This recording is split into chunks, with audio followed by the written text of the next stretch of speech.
A very good afternoon to you all. I hope you're doing fantastic. In this video, what I'm going to talk about is the most profitable style of a recruitment agency. So I'm going to talk about few different ways that a lot of people come to recruitment, whether they've seen it or whether they've worked for an agency previously. I'm going to talk about which style of agency is actually the most profitable from what I've seen. And profit is different from turnover, of course. So a temporary agency is obviously going to have a massive amount of turnover, but very little profit in there. But it's more passive income, more guaranteed. I wouldn't call it passive, I'd call it guaranteed in that sense. So what I'm going to talk about is, first of all, niche agencies. So what works better if you're just recruiting for one, and this will vary sector to sector. If you're just recruiting for nurses as a niche agency in a particular area, who's going to make more money? Somebody that says I recruit for everything healthcare across the whole country, or will I make more money if I just recruit nurses? Now, the simple answer is the niche agency wins probably by 10 times in terms of profitability. There's many factors that came into it and why that has happened. But I can talk about my experiences and why that's happened to me. So I'll tell you a quick story. So I was a language recruiter. So I recruited, working for someone else, I recruited bilingual people, so people that spoke 2 or more languages. So there might be a French accountant or an Italian speaking lawyer, a Japanese, I don't know, customer service agent. I would recruit for that, and it's a very small niche, it's a very fun niche, and you get to know a lot of things. So what actually happened to me, which I'm good at, is identifying which one's the most profitable, which are the languages. So naturally I found that one particular language was the most profitable. So when I set up my agency, actually it was that particular language that I focused on. So I just picked one of the languages. And there's no agency that just does one language. There's one agency that does, I think, Scandinavian or those sort of languages like Swedish, Danish, Norwegian, and Swedish. But what I found was when I jumped into, and I knew the market, so I knew how tough it was to win business or how easy it was. So I picked that particular language, and what I found was I was winning business so easily. I was winning business with clients I've never spoken to, I've never took my call. However, what they liked is I'm an expert in that field. And it's not the case of me not being an expert.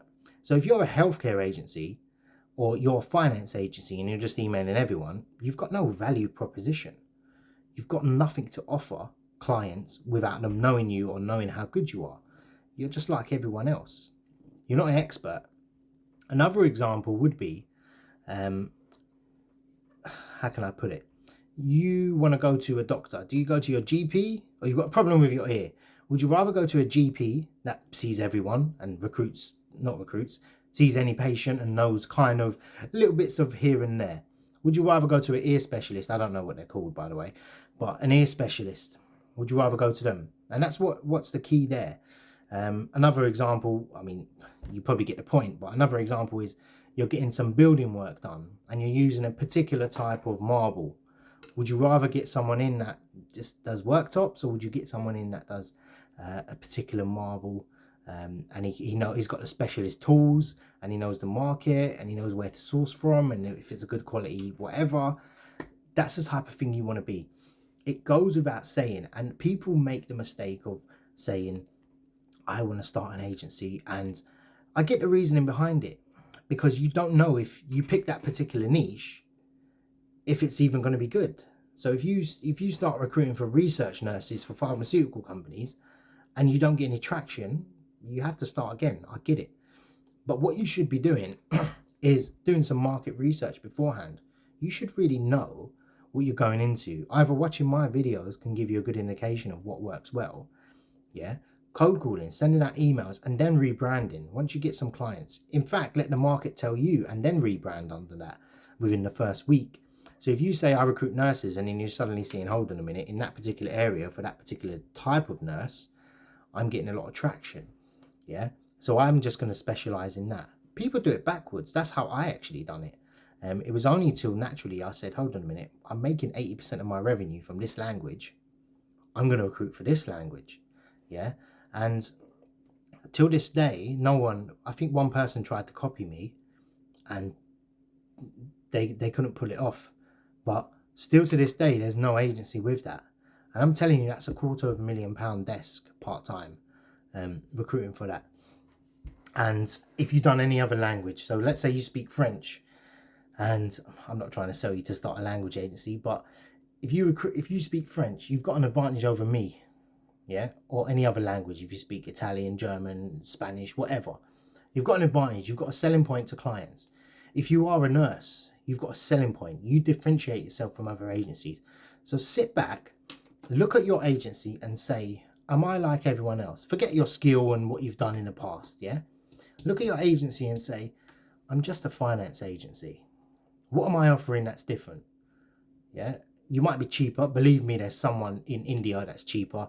God bless all my Indian brothers and sisters that are watching this as well. But there'll be someone in India that will do it cheaper, and they'll work harder than us. They're more hungry than us. And what have you got to offer? Yeah, a client will take you as an industry expert off the bat as well. This is another thing. If you say I'm a healthcare agency, they don't trust you. But if you say I recruit for this, and you're talking some terminology, yeah, we work with candidates that have this particular qualification or this skill set, they're going to be like, they must know the market for them to actually recruit for that, because that's the role we struggle with. Yeah, a lot of it is experience. But coming back to the point of, can I start an agency? Which one is more profitable? The niche agency is going to be. It's easier to win clients. Yeah, candidates will be more likely to engage with you because it's like a tailor-made service.